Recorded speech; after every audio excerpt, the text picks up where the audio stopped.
May I now request Professor Imtiaz Ahmed to present his paper? Well, thank you very much.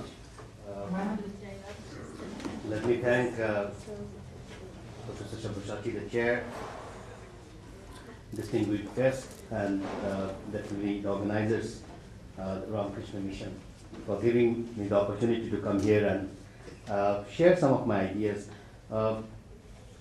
I don't think the time will not permit me to read the entire paper. I'll read part of it, and maybe part of it I'll just, say in words so that it will make some sense at the end. What I'm trying to do in this particular paper is to flag 3 issues, which if you have read the abstract, it will give you some idea. The first thing that I want to flag is that cultural unity should not be equated with political unity. One has to be very careful about that. Number 2, culturally, the Indian subcontinent remains plural, argumentative, and hyper-democratic. And I'll try to explain why that is so.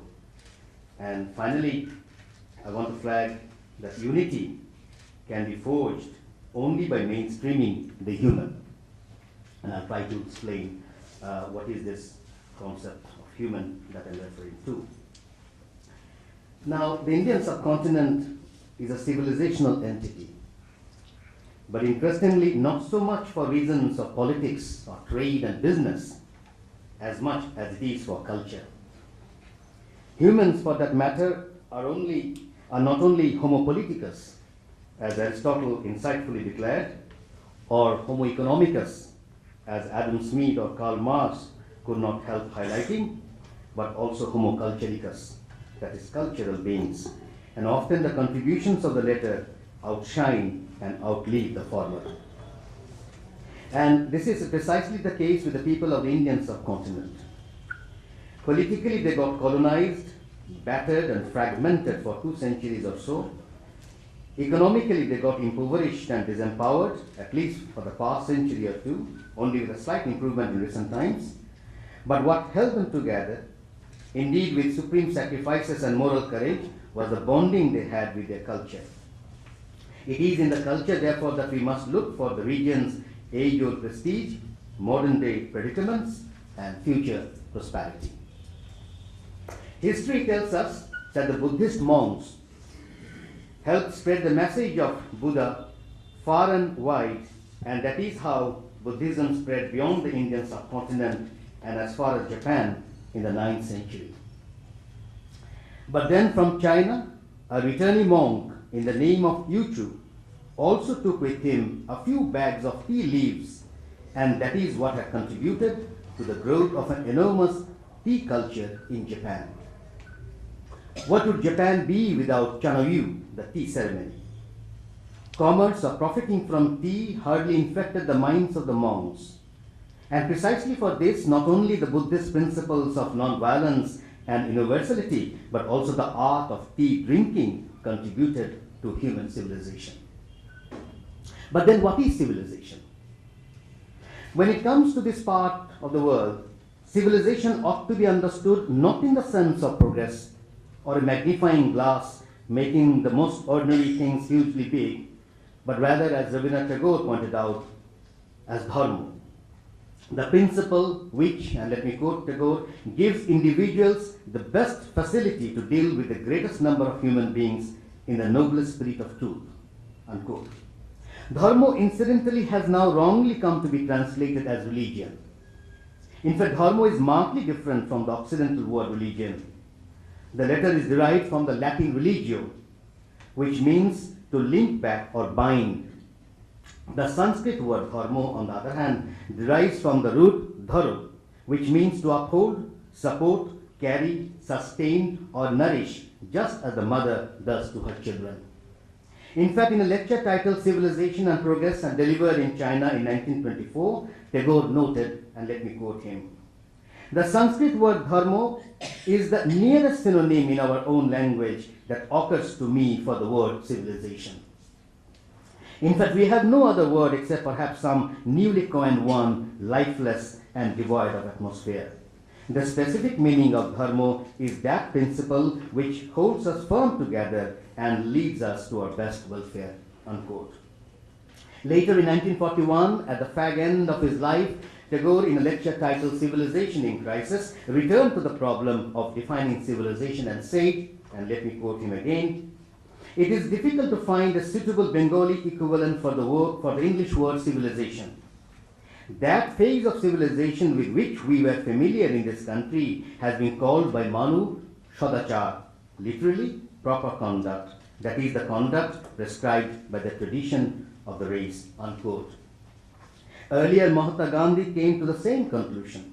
In Hind Swaraj, published in 1919, Gandhi remarked, 1919, published in 1919, Gandhi remarked, and let me quote Gandhi, "Civilization is that mode of conduct which points out to man the path of duty. The Gujarati equivalent for the civilization means good conduct," unquote. But then how did the people of the Indian subcontinent go about pursuing the quest for proper or good conduct? Two broad categories could be flagged. The first one I call statist, while the second one could be referred to as non-statist or subaltern. Let me begin with the first quest, and the first quest will be divided into three. The first can be referred to as the Ashokan tradition. Now we are familiar with the Ashokan tradition, particularly the vision, getting the renunciation of the age-old policy of Digvijay and the conquest of law or piety. That's one way of looking at the Ashokan tradition. But there's a second way of looking at the Ashokan tradition, which I think is more interesting, almost the opposite of the first. And this refers to the silence, or rather silencing of the person for centuries, although he had ruled India for 36 or 37 years with pomp and glory. As Charles Allen contends, and let me quote Charles here, "As far as Brahmanical history was concerned, these Ashoka was unimportant. The compilers of the Purans offered no explanation as to why he should have been named great, nor had they anything to say about any Mauryan ruler listed after Ashoka. Indeed, the compilers of the Purans seemed unable to agree as to who exactly had followed Ashoka to the throne of Magadha," unquote. It is not difficult to see that Brahmanical history was not interested to promote Ashoka or the wisdom that he publicly preached, namely Buddhism. That history is not just past, but rather an inquiry into the past, and that the inquiry, if officiated or dictated, could end up silencing the embarrassing side of the past, is something that the scholars and general public often forget. This act of silencing has not only haunted our past, but has come to be an integral part of our political history. The region has too many of them. The genocidal partition of 1947, the genocide of 1971, the brutal killing of people in almost all the South Asian states, including Afghanistan under the occupation forces, Sri Lanka's annihilation of the Tamil Tigers, Pakistan's onslaught in Balochistan and Fatah, India's battling in Kashmir, and the Maoist insurgency all get silenced in their respective official histories. Silencing too, then, is integral to the ideas and practices prevailing in the Indian subcontinent. The cultural implications of the Ashokan tradition could hardly be exaggerated. The people of the region are tuned to both inclusiveness and exclusiveness simultaneously. And this is what probably contributed to the Indian subcontinent having about 2,000 languages and dialects, of which at least 20 are spoken by more than 1 million people each, 250,000 villages, 20,000 castes and endogamous subcastes, and virtually all the major religions of the world. And some of these regions, even those not identified with the region, all have histories longer than 1,000 years in the region. Moreover, according to the Anthropological Survey of India, 1994, some 425 communities in the country have more than one religion. But this is only one aspect of the Indian subcontinent. The second one I call Kotilla. This refers to the wisdom of Chanakya Kotilla, outlined in his book Arthashastra. Kotilla earned his name from Kutila, crooked, which incidentally is related to the somewhat wrongly translated Sanskrit word for diplomacy or external relations, kutniti, the law of crookedness, or as the Bengalis would tell you, kutnami, that is in the name of crookedness or Kotilla. It is alleged that Kotilla, with the application of crooked or immoral means, helped to transform a small Mauryan kingdom of northeastern India into one of the greatest empires of ancient India. He is best known for devising the system of Mandola, circle of states, and suggesting that the enemy's enemy is my friend. Ashok Kapoor, in the light of modern India's unfriendly relationship with its neighbors, China and Pakistan, and friendly relationship with the latter's neighbors, Russia and Afghanistan, showed, and I quote, how Nehru went about creating a foreign policy strategy similar to Kotilla's circle of states, unquote. And it is this crooked realism that has percolated throughout the Indian subcontinent, indeed to a point that when Pakistan plays cricket with the old colonial master England, the Indians are all ready to stand behind the old colonial master against Pakistan. And inversely, when India plays England, the Pakistanis gleefully support the old colonial master and not the neighbor. Now that Bangladesh has made it to the Asian Games final, I believe the same will be the case with the fanatic fans of India and Pakistan respectively when Bangladesh will be playing England. Where on earth will you get a region like this, inclusive yet exclusive? The third one I call Mughal.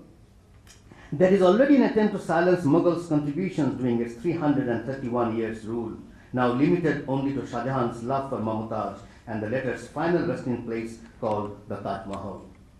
Incidentally, only the Mughals could give life to death, transforming a graveyard into a place of love and aesthetics. Indeed, certain things that Mughals cherished continue to impact upon the idea of the Indian subcontinent. And one such thing is the biryani. Derived from the Persian word biryan, meaning fried or roasted, the word biryani refers mainly to the gastronomic delight consisting of rice, meat, eggs, potato, even 2 fruits. The potato came later when it reached Bengal because Bengal did not have that much meat. That was the problem, so they put potato. And I always tell my students that in the future, in the biryani, you will get 1 or 2 mobile phones also. Now, to make biryani, you need a competent chef, and that's precisely the reason why biryani are named either after a chef or of a place. Hyderabadi biryani, or Fakhruddin biryani, Haji biryani. So you need to be a competent chef. If you're not, then you. But this idea of biryani that the Mughals have brought is not only in gastronomy, but also in the context of the divine faith. Akbar Din Ilahi and also Tariq Ilahi, all were actually in a composition of many things together. So he was cooking biryani even in the context of faith and even in context of making God's calendar, which I'm sure some of you are familiar, that the Bengali Shon and the Pohala Boishakh all got fixed because of Akbar. Now, this biryani continues today even in the political domain in Indian subcontinent. So when Hasina and Manmohan met together in 2010, they had 50-clause agreement, in fact, and they had everything. In fact, they had the electricity, the transit, the trade, even they had Tagore's birthday in that 50-clause. Why Tagore's birthday would be there? No one. But the problem with cooking a biryani is that if one item goes wrong, then you are in a serious problem and the biryani becomes tasteless. Now, and we see that in the India Bangladesh or Manmohan Hasina's biryani, it became tasteless because one item was missing, and that was affection. Mamata was missing it actually. So, and that virtually made biryani tasteless. So no affection and you're finished. So now these are age-old status attempts at proper conduct, whether it's an Ashokan, the Kotillan, the Mughals. These were one way of trying to do a proper conduct. And I don't want to use the word civilization because that's a problem. But anyway, now these are age-old status attempts at proper conduct, and each of such attempts succeeded in producing the empire or the state for a century or two. The Mughals incidentally succeeded for over 3 centuries. Needless to say, there was a conscious attempt to remain sensitive to the pluralist foundation of the society. Not only Akbar's military chief was a Hindu former king, Raja Mansingh, and among the court musicians, the great Hindu musician Tanshan. The Mughals also married Hindu women and allowed them to practice their religion even within the vicinity of the royal palace. Dara Shikoh too was as well versed in the Holy Quran as he was in the Upanishads. Tagore, in fact, made reference to such attempts at proper conduct when critiquing the British colonial rule. And let me cite Tagore once again. We had known the hordes of Mughals and Pathans who invaded India, but we had known them as human races, with their own religions and customs, likes and dislikes. We had never known them as a nation.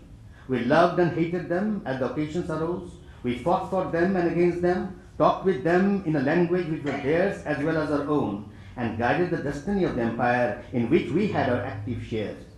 But this time we had to deal not with kings, not with human races, but with a nation, we who are no nation ourselves, unquote.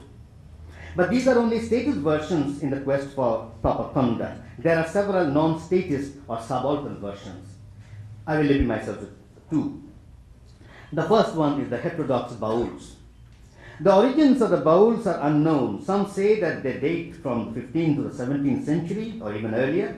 What is remarkable is that the Bauls succeeded in putting together the message of tolerance found in Buddhism, Hinduism, and Islam, while at the same time remaining distinct from all the three religious discourses.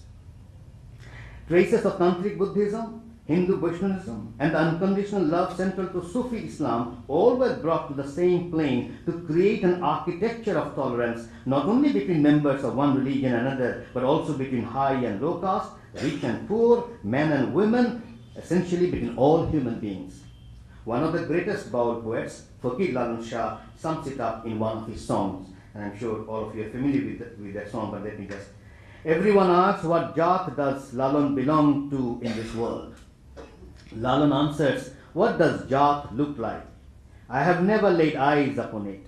Some use Malush, Hindu rosaries, some Tazweez, Muslim rosaries, and so people say they belong to different Jats. But do you bear the sign of your Jat when you come to this world and when you leave this world? Unquote. Tagore was profoundly influenced by the Bauls, and this not only for reasons of musical renditions, including the tune of Amar Shonar Bangla, My Golden Bengal, which later became the national anthem of Bangladesh, but also in advocating a civilizational discourse of proper conduct by mainstreaming the human. I'll return to this shortly. The second subaltern non-statist version I call Gandhian, since the Gandhian